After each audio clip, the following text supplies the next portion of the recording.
Hello everyone, welcome to Exclam Chess. In this video, I'm going to be taking a look at a game that a viewer sent in to me. I want to give a shout out to him. His name's OC Jones. He's been leaving a lot of nice comments on my channel, so I just want to say thanks for that. Okay, so this is his game. He was playing as the black pieces, so I'm going to go ahead and flip the board. Okay, so d4, his opponent played, and he goes knight to f6. c4, e6, so we're going to see an Indian defense. Knight to f3. And so we're probably going to see the Queen's Indian. Usually what I do is I go with knight to c3 and go for e4. And for the Nimzo Indian, that's what I prefer. Knight to f3 is a good solid alternative though. And here b6 is played back. Usually what I go with is I like to go with bishop to b4. The Bogo Indian, and I kind of put the question, is he going to block with a bishop or the knight, and I make white decide.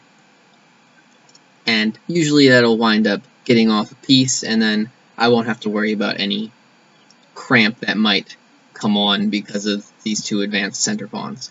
And sometimes getting a minor piece off the board can make things easier. But b6 is a very solid alternative, the Queen's Indian. It's a great option. a3, this is going to prevent any of those bishop to b4 check ideas. Bishop to a6, the exaggerated queen shadow, trying to put pressure on the c-pawn.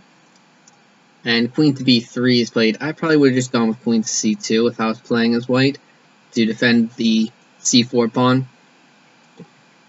Because I don't think the queen's necessarily better here on b3. And you'll see this is actually going to wind up wasting time for white. d5, c takes d5, queen takes d5, and then here queen to c2. And yeah, this is kind of wasting time because you don't really want to be moving the same piece twice in the opening, because it uses time you could be getting out new pieces with.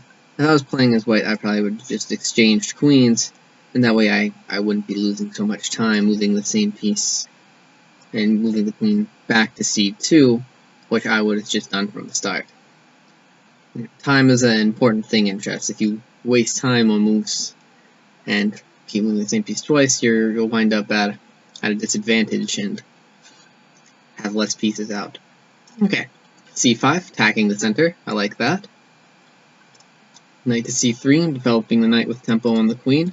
Anytime you can develop a piece with a threat, usually you should do that, and so that's a great choice for white there. Queen d7.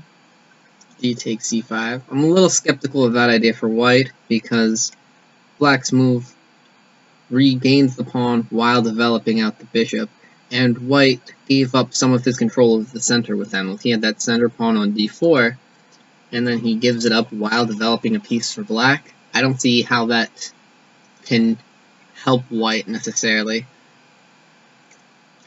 Anyways, bishop to f4. Castling kingside, and right about here, I think that white can't really claim any advantage out of the opening, and I think that black's gotten a pretty good game here, because black's castled, white isn't, and meanwhile black's gotten out most of his pieces, and white's going to have some little bit of trouble here because of this bishop on this diagonal, and that's going to create castling problems. Okay, so e3, bishop takes f1, king takes f1, and now the king can't castle. And so, right about here, I'm kind of liking black's position a little bit better. Okay, queen to b7, h3. And so, what white's going to try to do is he's going to run his king over and put it on h2 so he can swing his rook out. And this is actually a good idea to remember. This idea is called castling by hand. If you lose your ability to castle, sometimes you can still run your king and then lift him up with a pawn push and then swing the rook out from underneath. And so that's a good idea to remember. Bishop to e7, rook d1, knight c6, king d1, rook 8 to c8, king h2, there we go, that castling ideas happening with moving the rook out from behind. Knight h6 going after this bishop, trying to get it off this useful diagonal. So this bishop's pretty well placed here. But now it retreats back to c1. It's less useful there. And now, white actually has this little tactic he's fallen into, because bishop takes a3. And this is kind of a removing the defender idea while taking advantage of this pin on the c file. So the idea here is that if white takes, then queen to c7 puts the king in check, and also adds an attacker to that knight, and so black wins pawn. In the actual game, after bishop takes a3, e5 is played. Bishop b4, knight g5, practice checkmate, g6, and so this square complex is a little bit weaker now. And so that's kind of an idea, is even though this doesn't immediately threaten mate, it does weaken the king side. So sometimes you can make a threat while really just trying to create weaknesses. And that's a common idea that you'll see a lot of higher level players use, is they'll just make a move. They know you're going to see the mate, but the idea is they're creating a weakness. And this G7, F6, H6 color complex is going to be a little bit weakened now. G4, knight G7, knight G to E4, queen C7, bishop to H6. Now trying to take advantage of some of those dark squares. Queen takes E5 check, F4, queen B5, rook D7, invading the 7th rank here. And the idea is that the queen can't capture because this rook is immune. If the queen captures, knight F6, and then we get a fork. Okay, so back to the actual game. After rook d7, a6, rook hd1, doubling rooks on the d-file.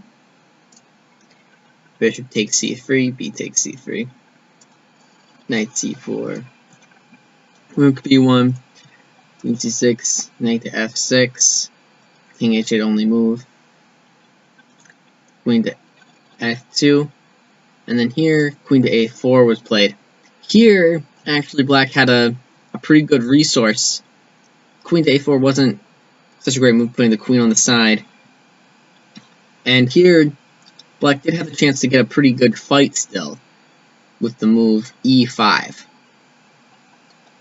And here is actually probably the greatest point that I could give to work on, because a move like queen to a4 puts the queen on the side of the board. In chess, pretty much anything that you can do in the center should be done. You know, defend it by using the center, attack using the center, and right here, the move e5, you can try to counterattack with this move, because after a move like e5, let's just say something like this, I guess. So right here, it's a little bit better than what happened in the game, because by opening the center, this king that white has here on h2 is kind of a little bit more exposed now. There's a little bit more open diagonals towards him, and he can be open to some, some danger that he wouldn't necessarily have been exposed to. And so with the open center, it gives black a little bit more of a counter chance than he would have after the move queen to a4.